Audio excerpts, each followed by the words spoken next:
C'est parti pour cette ronde 3 du tournoi international de Céreste et Cassis-Échecs.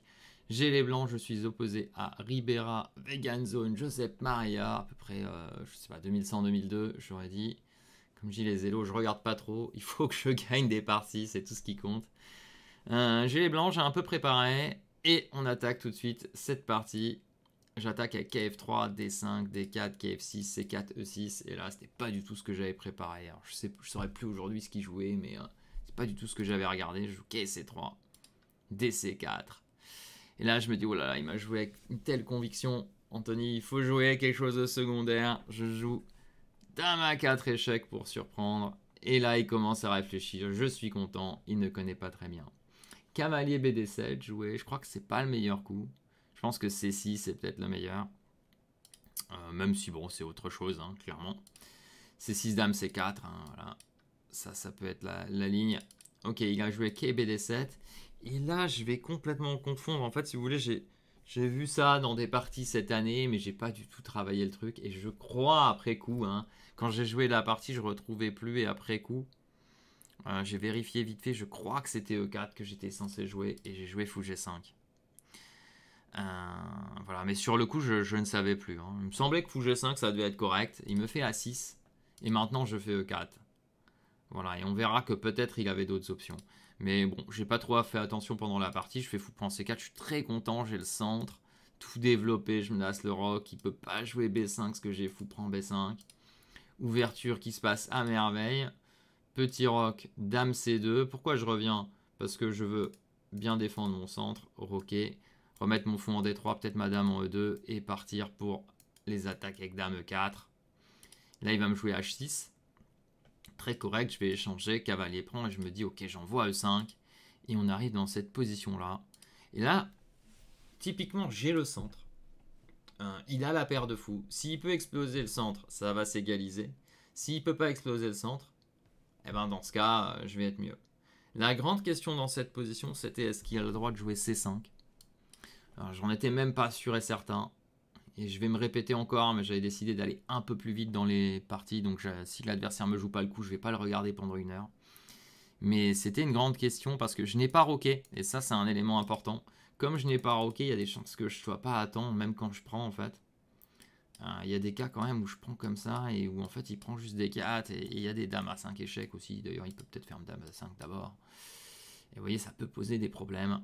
Donc ça, c'est le truc à vérifier. On vérifiera ensemble. Et puis, au pire, voilà, moi, au pire, je m'étais dit, au pire, Anthony, tu rockeras. Et s'il prend, tu prendras là. Mais est-ce qu'ici, il peut pas me trouver une égalité? Est-ce qu'ici, il peut pas peut-être me prendre là d'abord? Vous voyez, il y a des choses comme ça. Il peut peut-être jouer ça et peut-être pas B5, mais tour A7 suivi de B5 ou tour B8 suivi de B5, vous voyez. Et si le fou sort, peut-être que je suis obligé de jouer un D5, d'échanger et que ça va se finir dans une position plus ou moins égale. Bon, bien sûr, ça va jouer. Ça, en tout cas, c'était la grande question. Et mon adversaire m'a joué C6. Là, j'étais content. Là, j'ai soufflé. Ça va. Je rock, il fait G6. Ici, pareil. Toujours la même histoire. Hein. Mais en vrai, j'ai envie de jouer H4 à tempo. Mais je vois que c'est pas si clair H4, H5 ou H4 des fous rares plus tard. Quand il fait F5, le pion H est un peu faible. Je me disais, est-ce que H4 va vraiment m'apporter quelque chose? Même s'il fait roi G7. Est-ce que vraiment je risque de le mater, vous voyez? Si je fais ça, est-ce que là, je menace vraiment de le mater? Tour H8, peut-être je le mate pas déjà. Et bon, bien sûr, est-ce que le fait qu'il me fixe, c'est problématique ou pas? C'est aussi une question. En tout cas, H4, c'est mon premier coup, mais je me suis dit, je vais un peu plutôt brouiller les pistes. J'ai joué rapidement tour C1. Je pense que c'est pas un mauvais coup. H4 est toujours possible. Et là, je pense qu'il avait peur d'H4, ce qui m'a joué. Donc, roi G7, il a préparé l'aile à la venue du pion H. J'ai fait fou B3. Là, j'étais pas très content de ce coup, mais je me suis dit, fou B3. Je voulais lui dire, écoute, j'ai l'action sur la colonne et tu pourras pas pousser ni C5, ni B6, ni quoi que ce soit. Et en fait, ça a très mal marché, parce qu'il m'a joué B6 quand même. Donc là, un peu cata, vous voyez. Je joue un coup un peu rapide en espérant que ça lui enlève l'idée. Et il me dit, ah bah écoute, moi je te crois pas, j'y vais. Donc je joue H4 maintenant. Hein, c'était quand même l'idée, il fait H5 bien sûr, comme c'était prévu, hein, qu'il me ferait H5 la plupart du temps. Tour F1. Je place fou D7, et là je trouvais plus grand chose, hein. Je me disais aïe aïe aïe, c'est peut-être pas si terrible cette position, comment je vais progresser? C'est assez solide, mais mine de rien, il joue avec les pions sur la 6ème, tout ça, mais comment je crée une menace, c'est pas évident, et je décide d'opter pour un changement de situation. Ici il va faire C prend D, mais il y avait la grande question de E prend D. Avec l'idée que si un jour il défend ce pion, il fait fou aussi, s'il joue C5, bon voilà, pourquoi pas quoi. Pourquoi pas s'il arrive à tout défendre. Il y a les questions d'F6. Alors je me disais, question d'F6, j'aurais toujours des E6 pas clair ou quoi.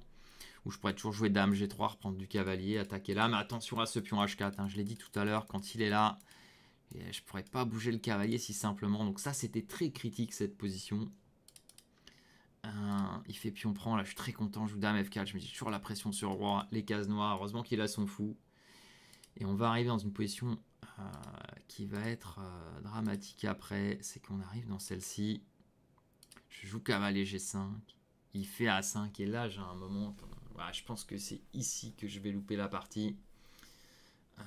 Sans vous spoiler, mais c'est là que je vais perdre le fil des choses. Et en fait, j'ai une idée qui est très claire, c'est que je veux attaquer son roi. J'ai la pression ici. Une de ses défenses, c'est qu'il peut prendre par moment. Et j'ai hésité entre tour C3 et fou D1. Et on avait plus tant de temps que ça, et lui peut-être avec 15 minutes et moi 30, et j'ai joué fou D1 assez rapidement en me disant je menace fou prend H5, qui est très discret. Je me suis dit si je joue tour C3 puis fou D1, c'est très clair que je veux jouer fou H5. Si je joue fou D1, je me dis il y a un monde où il joue B5 et je fais fou H5 abandon. En fait je me suis dit il y a un monde où il voit pas qu'arriver en 2 temps ça gagne. Encore faut-il que j'ai bien calculé, mais c'était mon idée. Et alors que tour C3, je me dis, bah là, c'est sûr, il va peut-être m'échanger, faire ça, ou des choses comme ça. Ou bien, vous voyez, peut-être il va faire ça, je sais pas exactement, mais j'ai pas trop calculé celui-là, en pensant que l'autre était tellement plus fort. Et quand j'ai joué fou D1, je me rends compte qu'il y a une défense incroyable.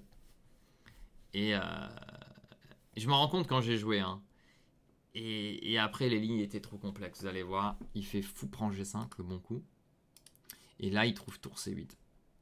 Et dans cette position, le truc, c'est que si les tours s'échangent, mes chances de gain diminuent énormément. Même quand je prends ce pion, en fait, j'ai regardé.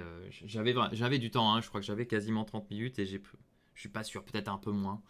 Mais j'ai pris très longtemps, j'ai calculé plusieurs coups. J'ai calculé, bien sûr, tour prend tour, dame prend tour et fou prend H5.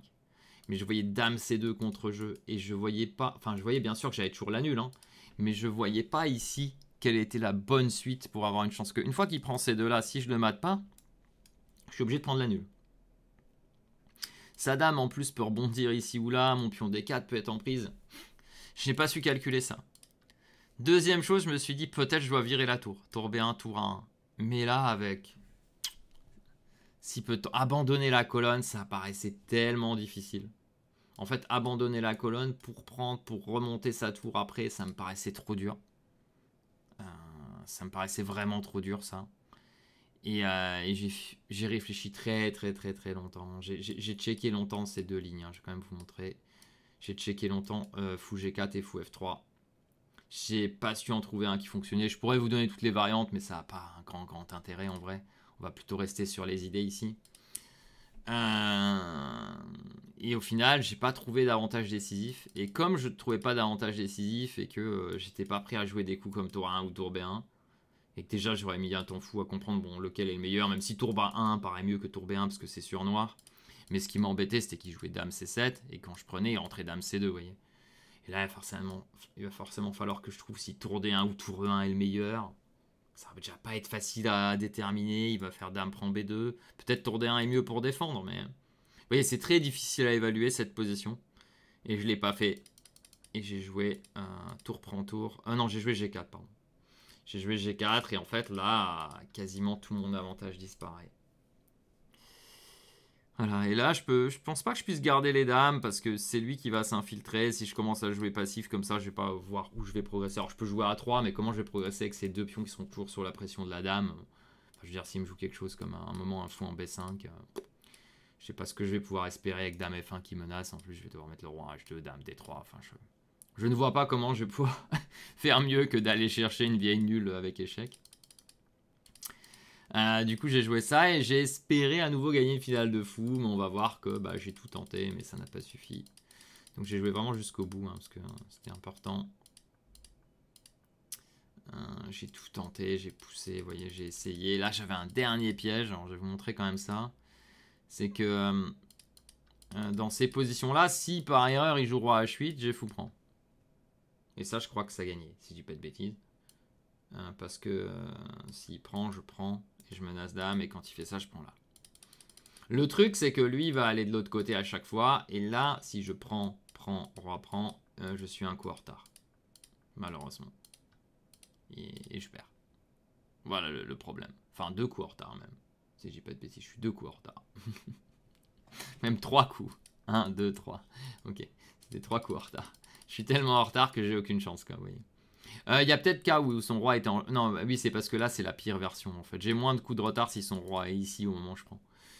Mais bon, ça change pas grand-chose, ça marche pas du tout. Et puis, je vais tourner, mais il n'y a rien à faire. Il y a une forteresse ici et je peux pas passer. Voilà. Donc voilà pour cette ronde numéro 3 du matin. Pas terrible. Bon, on va regarder ce que dit l'ordi, mais... Ok, ouverture manquée, je pense. Juste parce que je fais fou G5 au lieu de 4. Ensuite, milieu de jeu, bien. Quand il fait passer 5, j'ai pas joué les meilleurs coups, mais j'ai quand même réussi à obtenir quelque chose à la fin. Surtout parce qu'il fait céder, donc j'ai eu vraiment beaucoup d'aide de mon adversaire pour garder un avantage. Et il me fait plein de cadeaux, et puis j'en profite pas, je pense, parce que je joue pas tour C3. Alors bien sûr, tour C3 ne gagne pas, mais c'était mieux que fou D1 qui laissait du contre-jeu. Et on va voir qu'avec ce contre-jeu, visiblement, je peux quand même jouer, mais c'est très très dur les variantes. Alors on y va. Allons-y. Petite analyse. 96,7 et 96,5. Et on voit que j'ai été un petit peu mieux à un moment. Hein, vous voyez, plus 1 quelque chose. Alors allons-y pour les variantes. Mais je crois que ça a été très clair. Hein. Donc là, bien sûr, c'est E4. Donc grosse erreur ne va pas. Ici, A6, c'est bien. E4, ok. Et là, il fallait jouer tour B8. Ouais. C'est ça. Parce que là, je peux plus prendre du fou. Et quand je prends comme ça, ben B5. Je sais pas, dans ma tête, dans la partie, cette position était bien pour les blancs, mais en fait, c'est rien de spécial. C'est même peut-être mieux pour les noirs. Et c'est pour ça que c'est plus important de jouer E4. Et sur A6, fou prend C4 tout de suite. Et sur tour B8, bah maintenant peut-être fou D3, quoi. Simplement B5, dame C2, et là, les blancs sont un tout petit peu mieux. Là, au moins, on peut dire on a un avantage. Et ne pas mettre le fou en G5, quoi. Le mettre peut-être en F4, quoi. Peut-être ça qu'il faut jouer. Bon, voilà l'erreur d'ouverture. Donc, j'ai pas bien réveillé le matin, Anthony. Et j'ai perdu un peu de temps en plus, même si j'ai joué assez vite quand même. Vous voyez, dame C2, bon, c'est le seul, hein, visiblement. Bah, dame C2 aussi, je renforce, mais j'ai oublié de dire qu'il y a aussi B6 qui menaçait. Voilà. Là, il y a des C5 possibles ici déjà. Voilà, je prends, je fais E5, tac, tac. Et là, voilà, la grande question, c'était C5. Hein. Vous voyez, c'est... Il peut peut-être égaliser. Alors, Rock, c'était le minimum pour moi. Et fou prend D5 et on peut voir ce que ça donne. Ah, moi, j'avais dit peut-être cavalier prend D5, mais le problème, c'est les dames à 5. Hein. Vous voyez, il y a dame à 5 échec à chaque fois. Hein. Donc, sinon, c'est ça, ça... non, là, il prend D5, donc c'est ça, la bonne ligne. Peut-être ça qui est difficile à voir pour les noirs. Parce que ça, on peut avoir l'impression qu'on est moins bien. On peut même croire, même si la dame bouge, on peut croire. L'ordinateur, évidemment, est très fort, hein, mais on peut avoir peur de ça. Hein. Dites-vous bien que ça, partie avec les noirs, c'est peut-être pas le plus simple à calculer. Évidemment, si vous calculez très loin, si vous êtes très bon, vous allez le voir. Et puis, il y a aussi ça. Mais là, il faut voir dame à 5. Je suppose cavalier revient et voir que là, vous avez l'activité et que j'ai pas encore OK. Hein, fou B4, tour 8. Ça doit aller pour les noirs. Donc là, il a loupé l'égalisation qui aurait sans doute écourté la partie, sauf si, bah, bien sûr, j'aurais tenté ça, je pense, pour ma part. Donc on serait peut-être allé là, mais comme je disais ici avec les tours B8, alors peut-être prise d'abord et tour B8. Et ça va très vite s'égaliser cette position. Même si, bon, je vais quand même la jouer. Mais ça va s'égaliser. Voilà, il trouve pas ça, il fait C6. Je rock, là, bon là, H4, H5, c'était la question. Mais bon, tour C1, tac, tac. Voilà, B6, H4. Je place... Et là, il fallait tourner. Vous voyez qu'il prend D5, c'est certainement une petite erreur. Il fallait tourner dans cette position. Malheureusement, j'ai pris dame F4. Ouais, là, il devait prendre du pion E. Hein. Clairement, c'était la ligne critique pour moi aussi, cette position-là. Tour C8, fou E6, C5. Et après, le moment critique, on va aller voir. Le moment critique, c'est ici. Hein. Tour C1, 3 au fou D1. Vous voyez, même l'ordi est pas sûr. Il veut même jouer G4. G4, c'était l'autre idée, bien sûr. Ici, mais ça paraissait tellement logique de venir sacrifier. Et vous voyez, fou D1, il l'enlève déjà. Hein. Il fallait jouer tour C3. Alors, fou prend G5, c'est peut-être pas bon ici. Ouais, c'est peut-être quand même le coup humain, ça. Vous voyez, ici, j'ai un grand avantage dans cette position. Même sur dame A8, dame D8, hein, parce que je fais échec. Imaginons roi là et fou C2. Je menace des G4, H5. Et sur dame D8, l'avantage, c'est que j'ai même les dames prend D8 qui peuvent être intéressantes de temps en temps. Ces finales peuvent être intéressantes. Avec la tour, c'est un peu plus jouable. À vérifier quand même s'il peut pas me les changer, d'ailleurs. Visiblement, il peut pas, parce que vous voyez ici, la différence avec ma finale, c'est qu'il se fait enfermer le fou. Donc là, ça gagne, parce que le fou est enfermé. Ça devrait gagner, en tout cas. Et donc, démanqué, et je vais vous montrer quand même le fou D1 qui paraissait tellement humain pour placer le piège, et en fait, fou prend G5 défend, et tour C8, et vous voyez, l'avantage a bien diminué, c'est pas du tout sûr qu'il y en ait un. Je crois que vraiment le meilleur coup, ça doit être ça. Hein. Humainement, ça doit être ça, ça, dame C2, mais il faut trouver. Alors, vous voyez, je pensais que c'était tour qui revient, c'est même fou G4 ici plutôt. Dame prend B2 et tour D1. Ouais. Et là, s'il va chercher, certainement qu'H5 gagne. Ouais. Là, je vais le mater. Et il faut avoir vu quoi? Roi F8, ok, H5 pour avoir GH. Pour lui, je trouve que c'est trouvable. Et maintenant, dame C2. Et c'est pas si simple. Si je viens pour mater la dame F5, et ces pions-là sont quand même dangereux dans la finale, vous voyez. Ça s'égalise très vite si je fais la moindre erreur. Et après, c'est moi qui peux être en danger. Bon, voilà, vous comprenez pourquoi. Le pourquoi de mon hésitation, et finalement, je vais dans cette finale, et là, vous pourrez la jouer, mais c'est 0-0 tout du long. Ah, donc là, petite déception sur cette partie, parce que je me dis que ce genre de partie, il faut les gagner. J'ai pas le droit de me tromper comme ça avec fou D1 au lieu de tour C3. Et voilà, c'est comme ça, on commence avec 2,5 sur 3. Et on va voir la deuxième partie de la journée dans la prochaine vidéo. Je vous dis à très bientôt pour la ronde numéro 4.